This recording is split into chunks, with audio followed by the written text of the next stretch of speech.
Good morning everyone. Now we are starting the back of the thigh. The back of the thigh is the flexor compartment.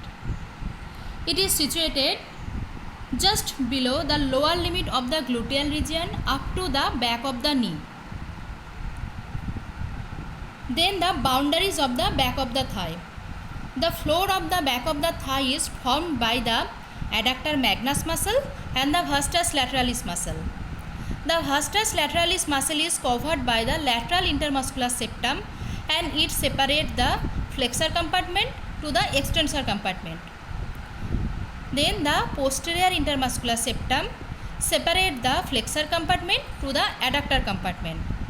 The posterior intermuscular septum is incomplete because the adductor magnus muscle is formed by the fiber of the flexor compartment and fiber of the adductor compartment.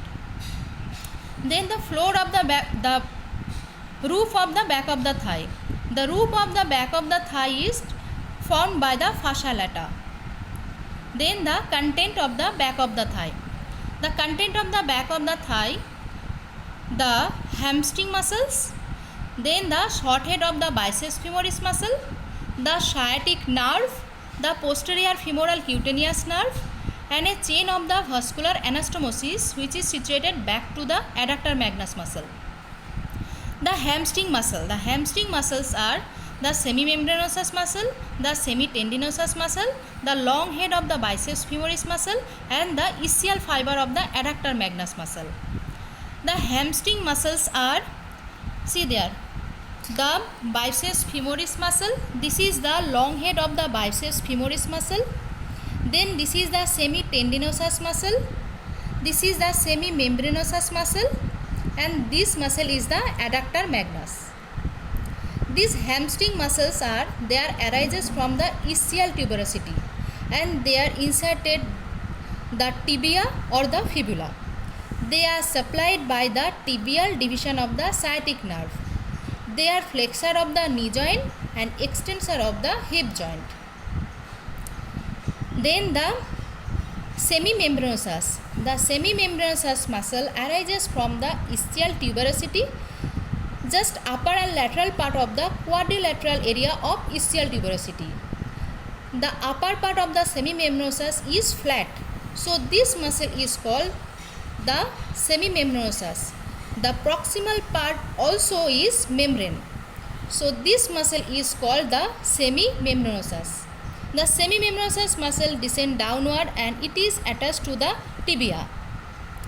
Then the attachment of the semimembranosus, there are three expansions. The upper and lateral expansion is fibrous band, and this is called the oblique popliteal ligament, which is up to the intercondylar line or the lateral femoral condyle. Then other expansion is the downward and laterally, and the fascia cover the popliteus muscle, and the other expansion is up to the medial border of the tibia. Then the semitendinosus muscle. The semitendinosus muscle arises from the lower and medial part of the quadrilateral area of ischial tuberosity. Then the distal part of the semitendinosus muscle is tendon-like, so this muscle is called semitendinosus.